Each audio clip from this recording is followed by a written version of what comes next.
大祭下駄服無所不伝ね非分如来行行動諸修上 robe of liberation boundless field beyond both form and formless wearing the Tathagata's teachings, vowing to save all sentient beings. Dai Sai Gada Puku Meso Fuku Denne非分如来行行動諸修上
Please raise slowly. Adjust your cushion. The usual form.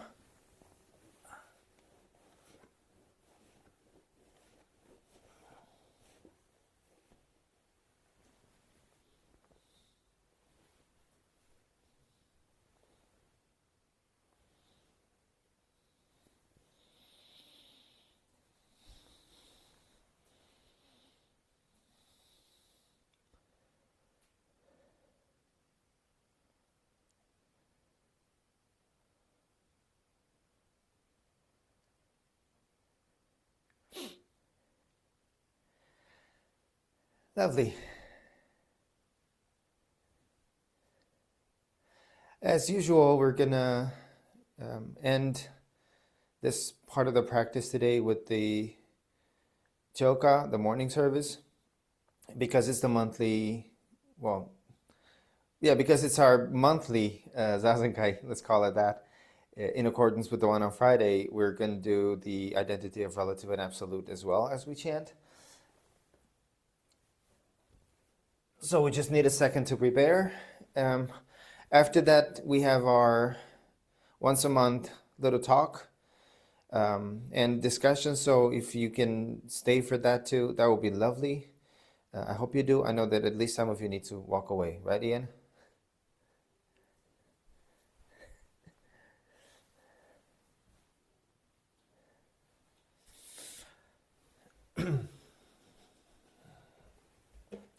Okay.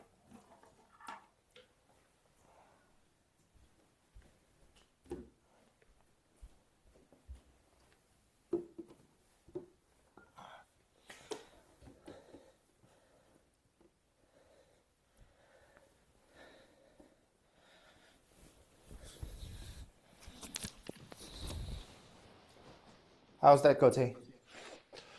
I can't see anything. No, that looks nice.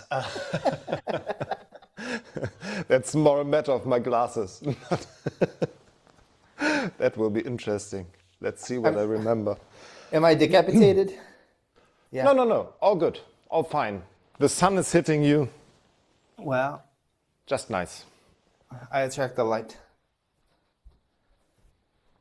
Or something. Yeah, I bet there is some metaphor in it with enlightenment and all of that. But yeah. I would not dare.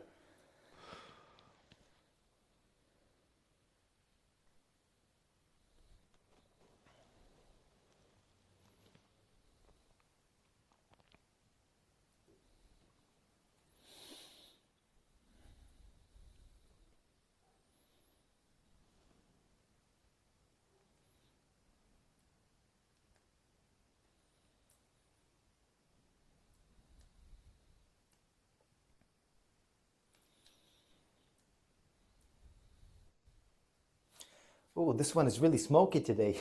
Oh my gosh.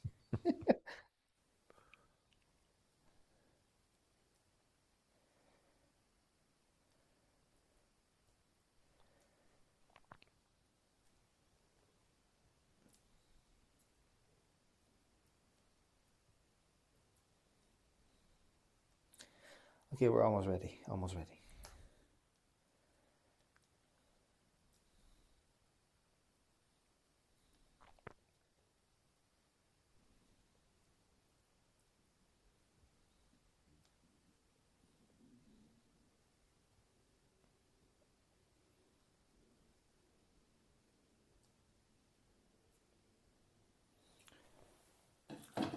Okay.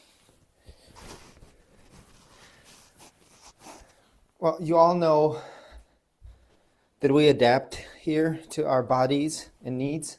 So whatever your body allows, do that during the ceremony with the prostrations or full bows. Kote, be a little gentle with the prostration part.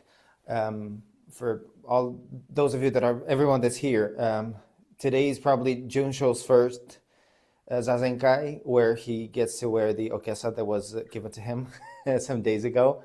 So it's a challenge to practice with it. It's a challenge to do the prostrations, to work the zagu. So we got to give him a little space as well.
마카한야 하라미타 신교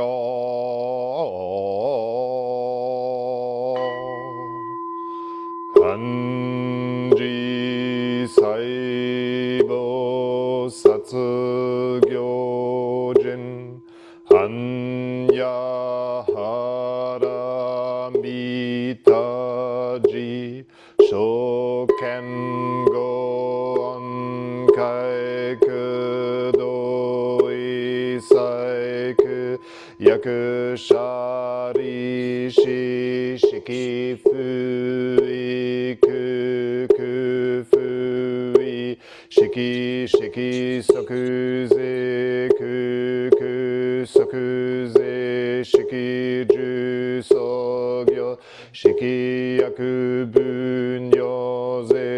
샤리시 세쇼 크소프 쇼프 메츠프 크푸조 푸소프 겐제 코크시무 시키무주 소교 시키 무겐니비세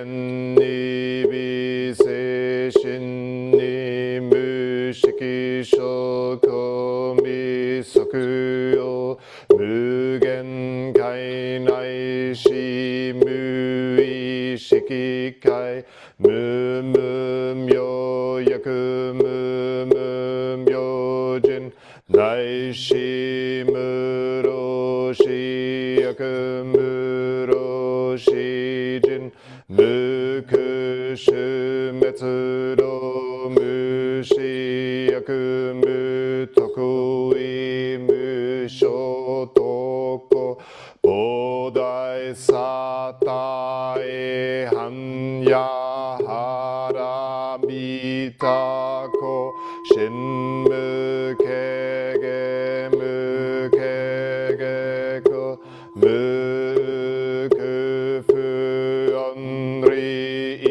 이사이 텐도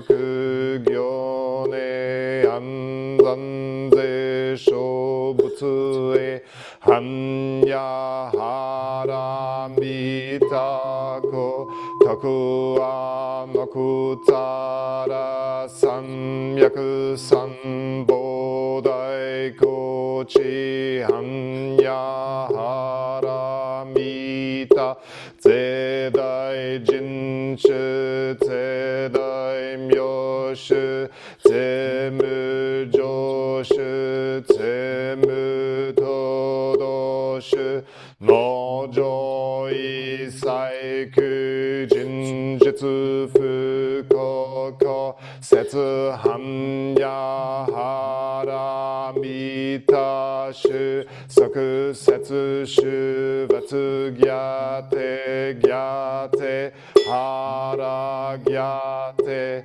原素伽てボジソワカ般若心経 The identity of relative and absolute.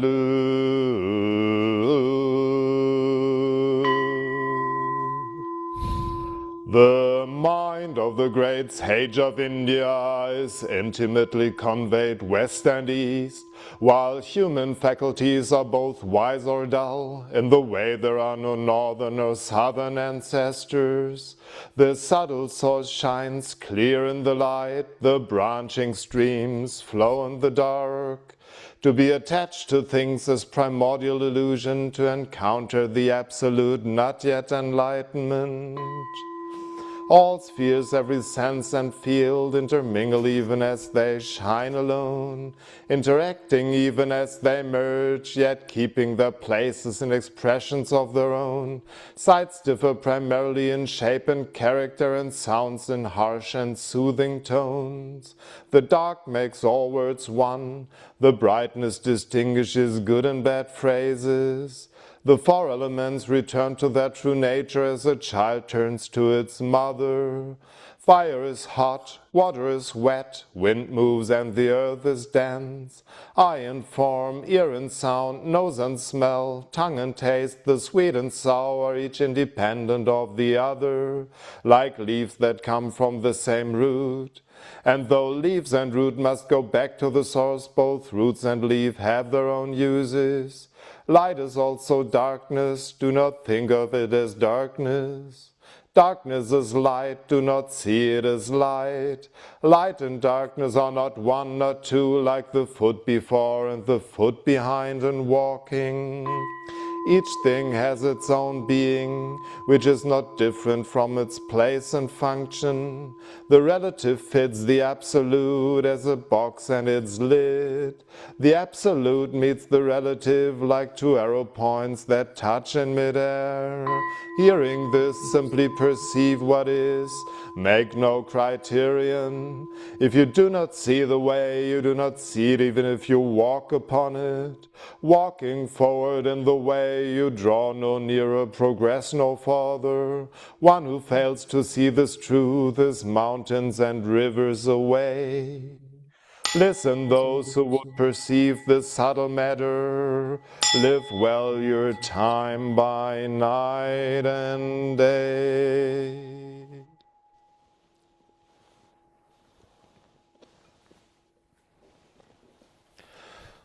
Buddha nature pervades the whole universe, reality existing right here now. In reciting the heart of the perfection of Great Wisdom Sutra, we dedicate our sincere efforts to Shakyamuni Buddha, Honored One, the historical Buddha and teacher, and to those ancestral teachers, Eihei Dogen, Honored One, Soshi Keisan, Honored One, all successive Honored Ones up until Zuigaku Rempo, Honored One, and Guru Wafu, Honored One, and to all other Honored Ones throughout history, same yet diverse Honored Ones whose names have been forgotten or left unsaid. We also dedicate these efforts to the three treasures, Buddha, Dharma, Sangha, To all awakened ones and teachers in all places and times, we especially seek tranquility and well-being for all creatures now suffering or ill in health.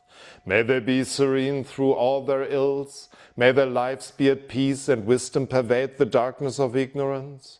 We dedicate our hopes and aspirations to all victims of war and violence and natural events, to the injured and to all families touched by these tragedies, to the healing of hatred in all countries and among all peoples, to the wisdom and compassion of our world leaders, to the peace of the world and harmony of all beings.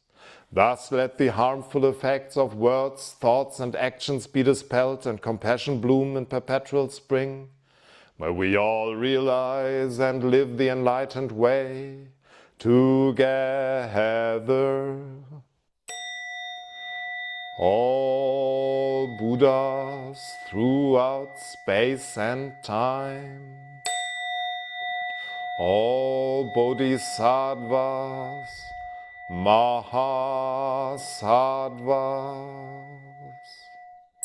Maha Prajna Paramita.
All harmful acts, words and thoughts ever committed by me since of old, on account of beginningless greed, anger and ignorance, born of my body, mouth and mind, now I atone for them all.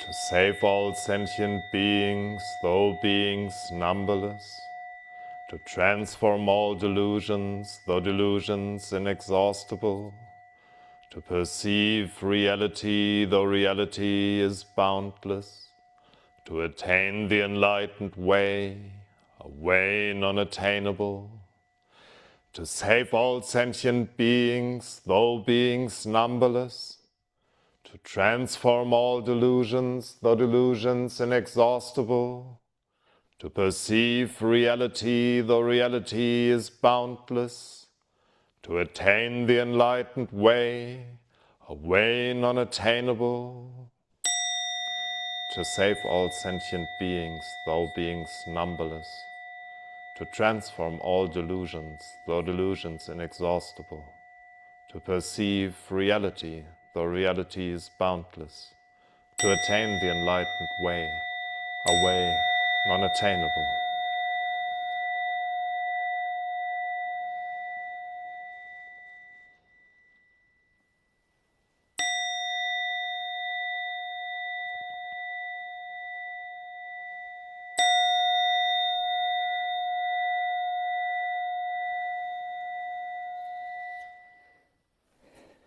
Thank you very much, everyone, for this practice. Thank you, Kote, for chanting us through. Well, today's the monthly one, so we have a little talk. I get to say some things for you today. So if you can stay, that would be absolutely amazing. If you can't, this is going to be recorded either way, and it's going to be available later on. So yeah, just give me 1 second to set myself up.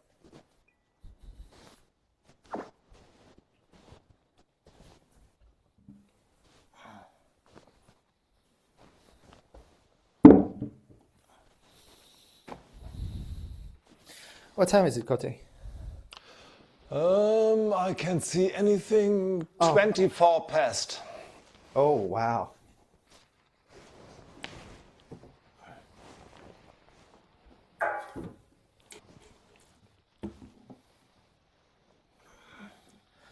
I'm going to do my usual setup.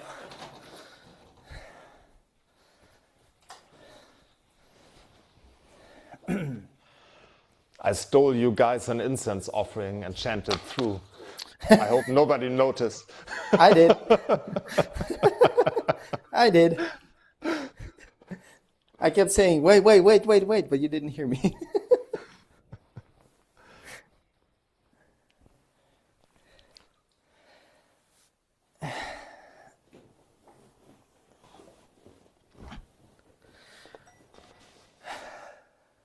Oops. What happened? No, nothing. I knocked everything over. That's just fine. Yeah, that's how I feel right now. There's things behind me. Oh, thank you very much. There's things behind me. There's things next to me. There's things that I need to pick up. Okay.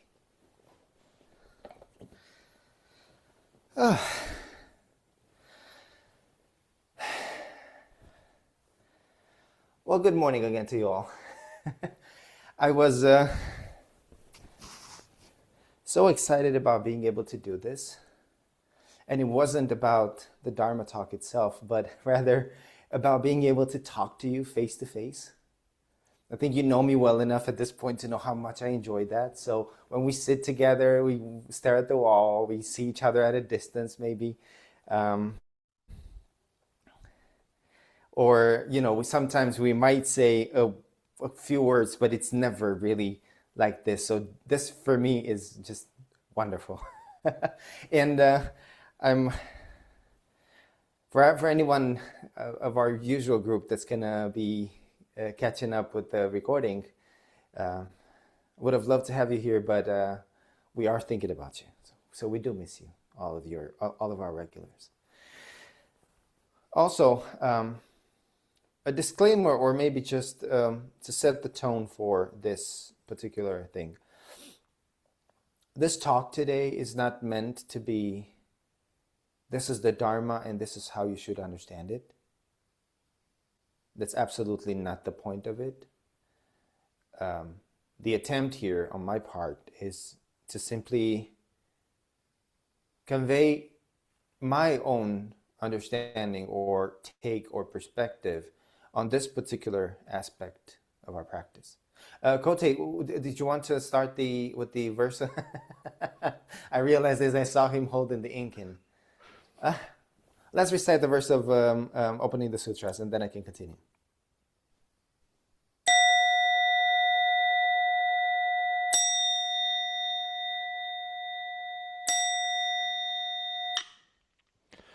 The Dharma, incomparably profound and infinitely subtle, is always encountered but rarely perceived. Now we see, hear, receive, and maintain this, where we all realize the Tathagata's true meaning. The Dharma, incomparably profound and infinitely subtle, is always encountered but rarely perceived. Now we see, hear, receive, and maintain this, may we all realize the Tathagata's true meaning. The Dharma, incomparably profound and infinitely subtle, is always encountered but rarely perceived. Now we see, hear, receive, and maintain this, we all realize the Tathagata's true meaning. Thank you. That's what happens when you get carried away. When he said to me it was 24 past the hour, there was a part of me that went, oh no, it's too late. Okay, so don't take any of this as this is how you should see it, or that you should agree with my particular take or interpretation or perspective on this. It's also nothing new. I think most of the time when we listen to Dharma talks, it's a reminder of something that we already know. I don't know if there's anything earth-shattering that we receive whenever we listen to Dharma talks. It's the nice, gentle repetition of things that we've already heard before, maybe with the beauty of a different interpretation or a different perspective that comes from a specific person. So take it like that, please. So the topic for this talk today that I chose was expressing the Dharma with our very lives. And my goal here is, if I can make it through this in a timely manner, is to answer 3 simple questions. The first one being, what does it mean to express the Dharma with our very lives? The second one, what does it look like on a practical level? And the third one would be, well, how to actually do that in the Zen manner, from a Zen perspective. So I specifically chose the word Dharma. I pondered saying, expressing the teachings with our very lives, because I am specifically referring to the teachings that have been passed down to us for the past 2,500 years, since the time of the Buddha. Because Dharma is a word that can be translated in various ways, and it can mean different things. It could mean reality as it is. It could mean the teaching of the Buddha. It could mean a particular thing that exists. In this case, it does mean the teachings. And when we think about what the Buddha taught 2,500 years ago, he always had a very simple answer for that. He said that for 40-something years, all he ever taught was suffering and the end of suffering. That's all. There's 2,500 years of, I don't know how many books and teachers and teachings, and he said, all I ever taught was suffering and the end of suffering. Now, of course, when you sit down to look at it, suffering and the end of suffering is a whole lot. Because we're talking, the causes, origins of suffering, nature of suffering, what is suffering? And then we're talking about the path towards liberation from suffering. And is that a goal, or is that something that's continuously done? There's a whole discussion, which is probably why he had so much to say about it for 40-something years. And then us for the next 2 millennia. But there is sometimes the possibility that we kind of remain stuck in the concepts and notions. What the Buddha taught was this notion and this notion and this concept and this. And what is dukkha, and what is emptiness, and what is oneness, and what is wholeness. And it's all intellectual. It's all ideas that we're talking about. To me, it's always been very important to remember that what the Buddha taught was practical. It was a way of existing in the world. It was expressed and manifested in concrete actions. It wasn't about mental fabrications continuously and staying somewhere in an intellectual realm. He taught people as he encountered them, and gave them concrete ways in which to interact with the world and with our nature as human beings, which is, from the perspective of Buddhism, a very fortunate thing. We have this intellect, we have this intelligence, we have this ability to understand things and process things in a completely different way, right? We're not like the rock that is perfectly rocking all the time. We have this intelligence that does things, and we do things with it when it comes to interacting with the world. But when the Buddha taught the monks, for example, the renunciants, I'm not going to call them monks, the renunciants, he taught them specifically with the purpose that they had, which was to attain liberation from suffering, to awaken, to develop the necessary skills in order to reach the goal that they had at hand. But then there were the lay practitioners, the regular people from the villages that supported these renunciants and the Buddha, that gave them food and that in return received teachings. And when the Buddha taught these people, it was a different thing. This was about how to have a happy family, how to rule over your household or manage your household, how to deal with your slaves, because yes, slavery was an accepted thing, how to be a good ruler and lead the nation, how to administer the money, how to get out of debt. It was all very practical.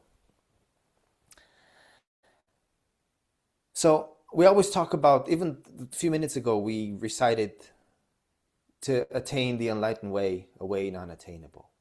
We always talk about realizing the Buddha way, embodying the teachings. And I think we all know this, but it's a good reminder always that to realize the Buddha way, to embody the teachings, is about how we live as humans, as these sentient beings that judge, discriminate, create concepts, divide the world, create a self and a not self, a me and not me. This is a very unique way of existing in the world, I think. And to realize the Buddha way is within this condition of ours to embody the teachings as whatever we are.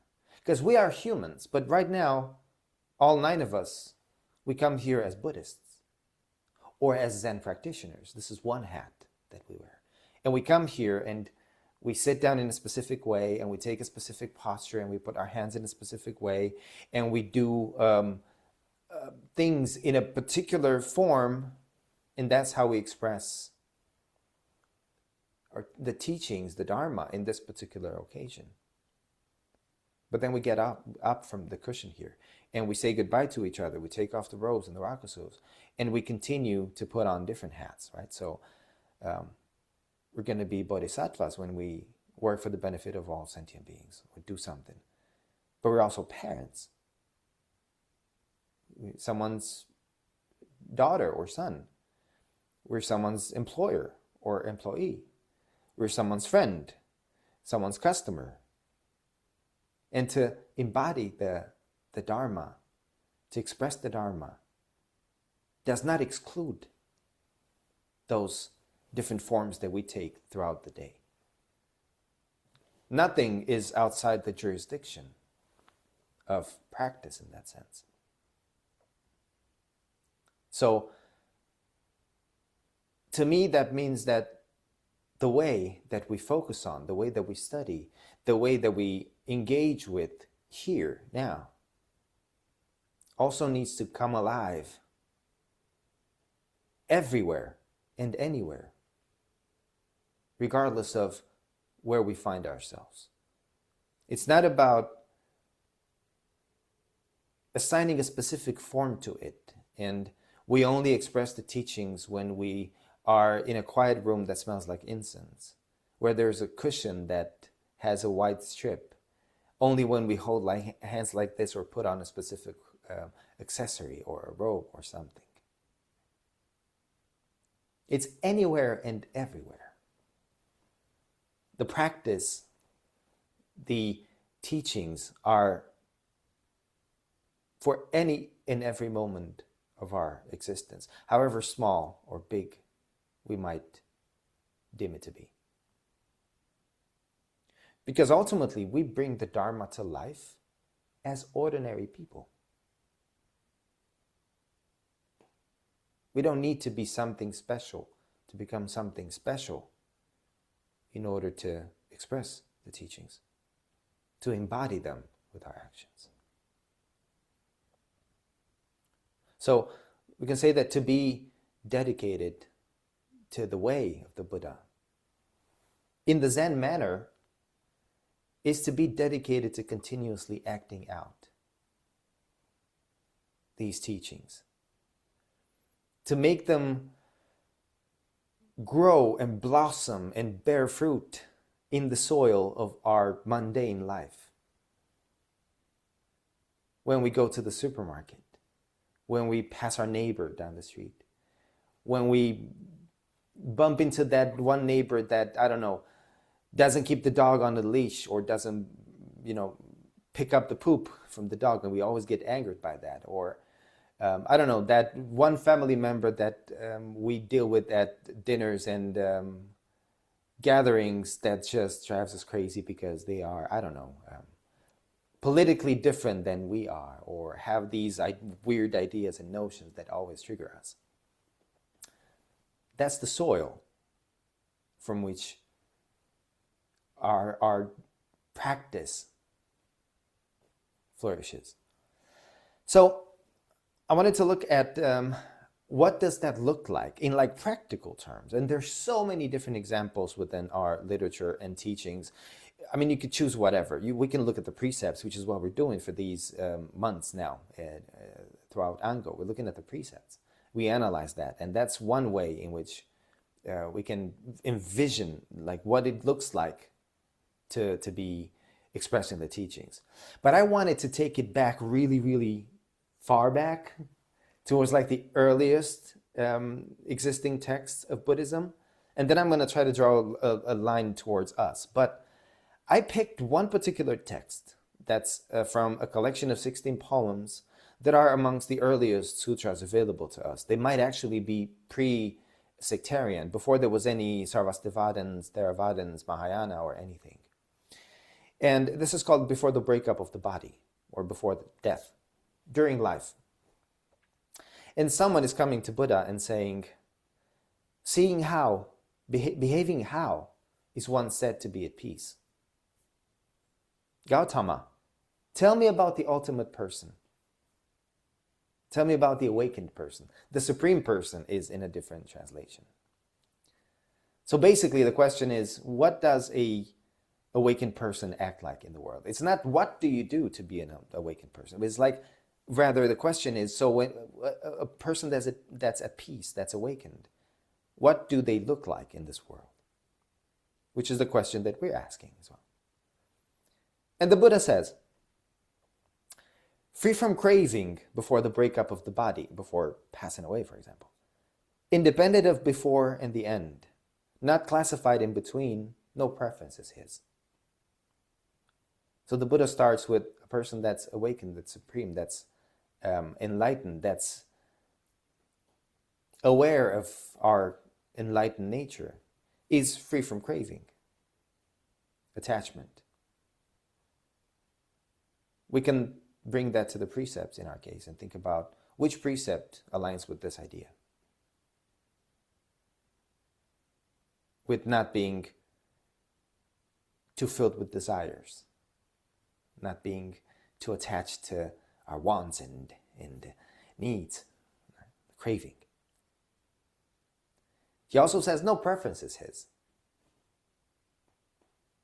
That doesn't mean we don't have preferences in this world, but rather we don't cling, we don't attach ourselves to, I only like this and I only like that. It kind of matches that very famous saying that we have, which is, the way is easy if you just stop picking and choosing. It's a very Zen idea. But the Buddha continues, the person is also unangered, unstartled, unboastful, unanxious.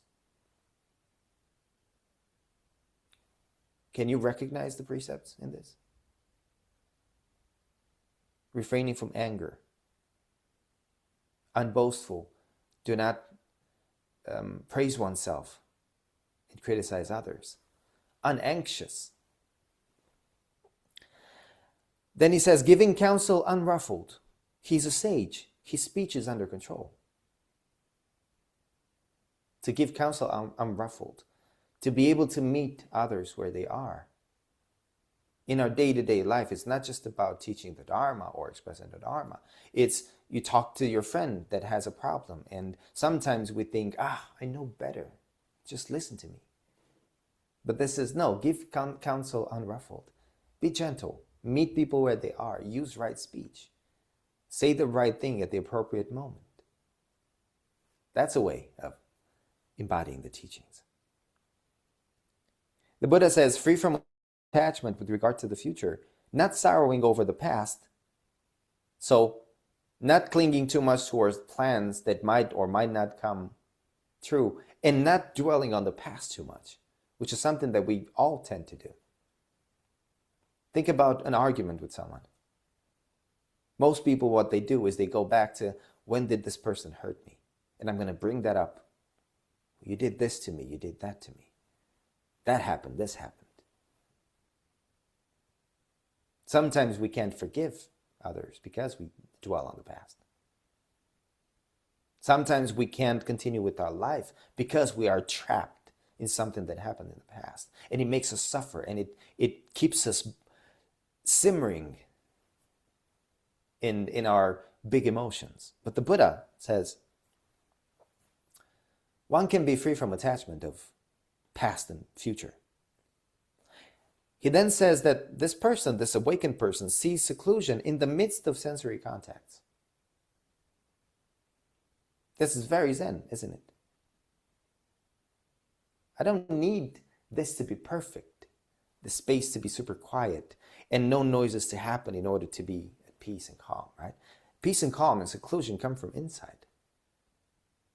If I find seclusion in my mind, if that's calm, then I can have my rowdy neighbors downstairs singing happy birthday out loud as we're trying to sit Zazen, and I can have the church bells going out there, which is what I have every single day. Then the Buddha continues with other qualities. This person is withdrawn, undeceitful, not stingy, not miserly, not insolent, inoffensive, doesn't engage in divisive speech. It's not drunk on enticements. Again, another precept. Refraining from intoxicants in all their forms.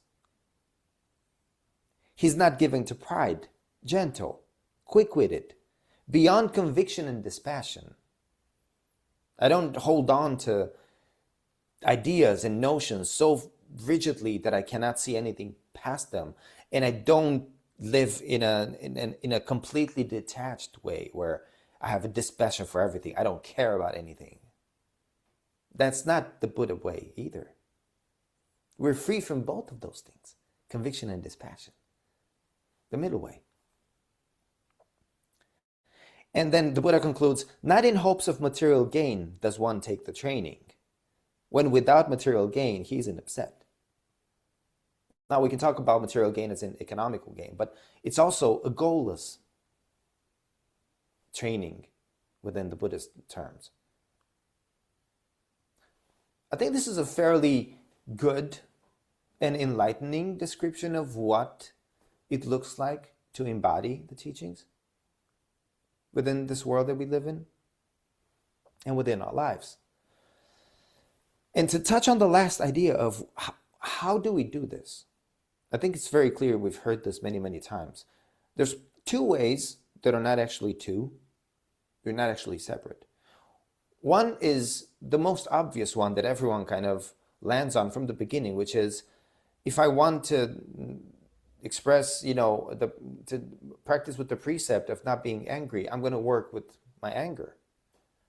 I'm going to try to respond in a different way. I'm going to try not to lie. I'm going to try not to steal. I'm going to try not to do this. I'm going to make an effort towards expressing these things that might not come natural. That's where everyone goes. Refrain from doing evil and do good. But then there's a second way, which is really the Zen way of doing it, which is more subtle because it requires trust in our awakened nature.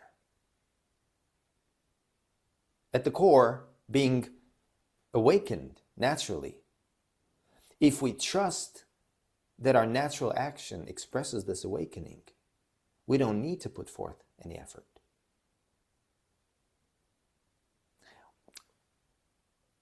Bodhidharma, in his very first teaching, the only teaching that's assigned to him nowadays, it's the one that Jundo talked about on Friday at the Zazenkai, the treatise on 2 entrances and 4 practices, talks about all of these different practices that people need to engage in order to enter the way. And then he says that at a point in the last paragraph, to eliminate impurity, these practitioners teach others, but without becoming attached to form. Thus, through their own practice, they're able to help others and glorify the way of enlightenment. And as with charity, they also practice the other virtues.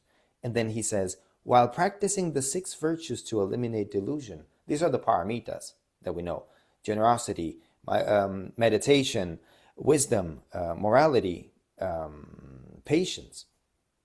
He says, while practicing these 6 paramitas, engaging with them directly, one actually practices nothing at all.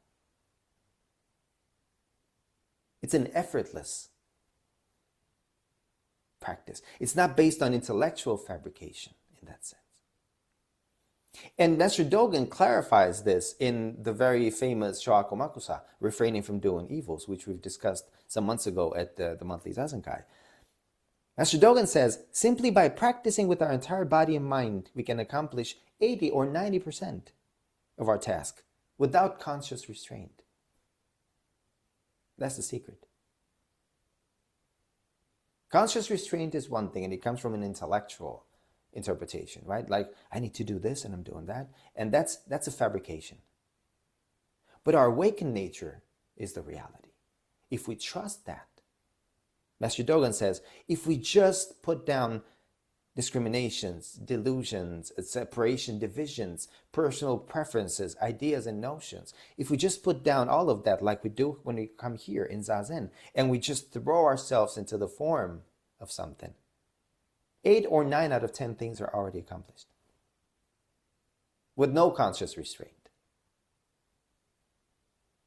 And I thought about the preface to the precepts that we read every single month at Fusatsu. And there's one line that always stood out to me, and I don't know if you've noticed it, but there's a part of the preface to the precepts that we read that says, thoughts of fear are difficult to produce. Unwholesome thoughts are difficult to give rise to. And they always make me think, well, what do you mean it's difficult? We always say that it's much more difficult to be good, but not in the Buddhist way. To produce fear, to produce unwholesome thoughts, it means we divide and separate and cut the world into bits and pieces. It's delusion at work. That's not our natural functioning. That's what this teaches us. These are difficult. It takes effort. So that's why we shouldn't trivialize minor misdeeds, says the preface. But rather, like Master Dogen says, just fully hand ourselves over to the practice, trusting our awakened nature. And in that way, we can respond naturally to whatever comes in front of us. And that's the way of wisdom. That's the way of prajna. It's something that has to do with continuously and relentlessly perfecting the wisdom through just sincere practice. That's what it means to act naturally.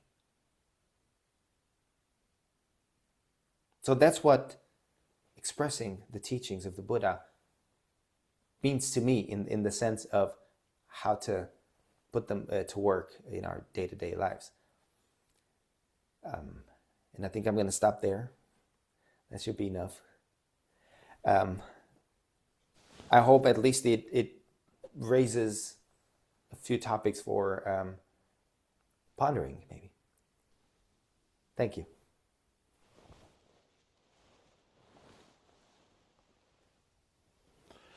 May the merit of these teachings penetrate into each thing in all places, so that we and every sentient being together may realize the Buddha's way.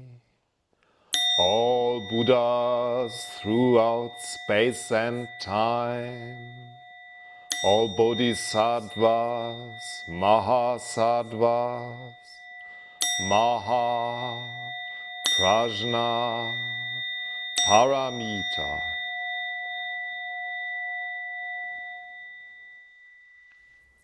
Thank you, Kote. Thank You, you. everyone. Do we still have time? Oh my gosh. We're always late for everything.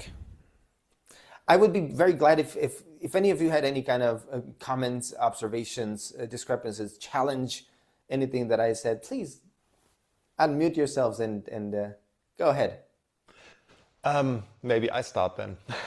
I liked how you tied these basic teachings that sound so much like constant effort and almost like an unnatural way of being, this ever controlled, ever monitored, whatever, how you tied that into the natural way of being, the natural way that practicing teaches us. I always think that there is not really a difference between the practice of seated zazen and the precepts. And what you said kind of talked about that to me. So thank you. No, thank you. It's, that's one of the things that challenges me most of the time. There's this way of talking about it, of naturally responding, right? Like you don't need to do anything. And the more I read into these texts and these instructions from our teachers, all the way from like the Buddha to, the before Master Dogen, Bodhidharma, Master Dogen, and all of, there is this continuous practice with intention, right? We even recite that in life and death are of supreme importance, and time passes by swiftly. Opportunities lost. Do not squander your lives. Practice, practice, strive to awaken, right? What does that mean? That always challenges me. Or practice with the precepts. Well, what does that mean? But then I come across something like when Master Bodhidharma talks about, there's 4 different practices, engage in them. Practice generosity, practice this, practice that. But when you practice that, don't be attached to form. And that kind of maybe clicked for me. Like when I was thinking about it yesterday and the days before, it's like there's this non-dualistic kind of thing behind it, where it's not like don't think about it, don't put effort, but in Zazen, we trust our awakened nature. We just let go of it. And when you let go of everything, I think the one thing that we sort of miss or don't understand is that what comes out is naturally appropriate, because it's an expression of our Buddha nature. And that for me was wonderful to realize, because it kind of clarified something that had me confused. Come on, you guys. We only have a few minutes, so. Well, it's hard because apparently you said everything. Oh, then I did an awful job. Oh my gosh. About the practice, like several times I mentioned to my family that what I practice is not Buddhism, but the way how to live, the way how to really live in accordance with your being, with the without avoid suffering, avoid like helping every single being. So I truly believe that Zen, more than a religion, several times I even don't consider a religion.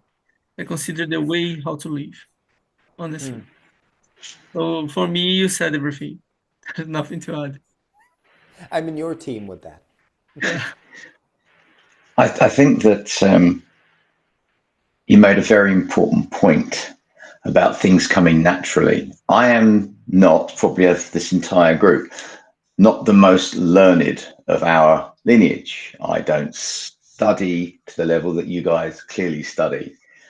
I don't read the text as much as I probably could or should. However, I've been a practitioner for many, many years, and I feel that I know the precepts, but not intellectually. I know them here. And my actions kind of come naturally. There are certain things that that I do that I know are Buddhist, if you know what I mean. But I do it because it's a derivation of my own practice rather than the intellectual reading constantly every sutra, every practice, every bit of literature that is available. And sometimes I think I've had this discussion with Kote. I think I need to read more. But what you said here is, where do you draw that line between the intellectual side, where you can read book after book after book? Does that impact your practice, or is it the other way around? And I think that's an important point. There is a lot that does come just from this practice because it gives voice, if you like, or it gives purpose to what we do every day. And I certainly find that. So yes, thank you for pointing that out. That was an interesting point. Thank you. You just used the sentence that I had to skip from my little talk because I was desperate that I was running way too long, which is one of my favorite expressions. Through our actions, through our behavior, in every moment, we give voice to the Buddha Dharma. That's something that a friend of mine that's a very good teacher says, and that always stuck with me, to give voice to the Buddha Dharma. And make a parenthesis, like read a book is, at least in my perspective, is something, books will help you to reach the, let's say, the path of Buddha, the right path, but nothing substitutes the face-to-face real life, everyday reality as per se. The book is just a direction. Yeah, in an important direction. I mean, if you derail with that thing, practice can lead to something that is not so pleasant, right? That can lead to, there is only me, whatever I do, it doesn't matter thing. That to me is the subtlety of it. It's very easy to think to act natural means to just do whatever's the impulse of the moment. Yeah, just be an asshole. Exactly. No. However, that line from the preface of the precepts, so important to me. Like thoughts of fear and unwholesome thoughts are difficult to produce. Do I realize? That impulses sometimes might be the product of me separating, dividing the world. And it might actually be an expression of delusion rather than a letting go. Dropping off body, mind, Master Dogen quite pointed it out that, it's not the easiest thing. And so, when we sit in Zazen and we act like that, that's a dropping off of body, mind. Am I dropping off body, mind actually when I'm acting what I think is naturally or not? And that's part of the conundrum here. Josei. From a different tradition, the imitation of Christ, one of the opening lines is, "On the day of judgment, you will not be asked what books you read."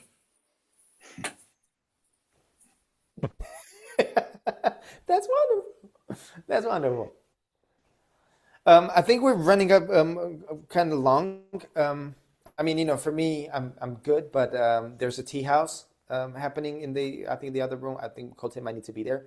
I don't want to cut this short. I'm supposed to lead that one. Oh my. Okay. No, but I mean, we can take it as an invitation. We can continue there. I mean, there is another hour. Yes, I'm really sorry. I knew that I was going to run long, but forgive me. Thank you for listening. Thank you. Thank you for being here and for participating. This means a lot. I appreciate all of you. I'm sorry. I need to cut this short. No, it's all good. Thank you. Have a wonderful rest of your day. Thank you. And you all. Nice Sunday. Bye. Bye.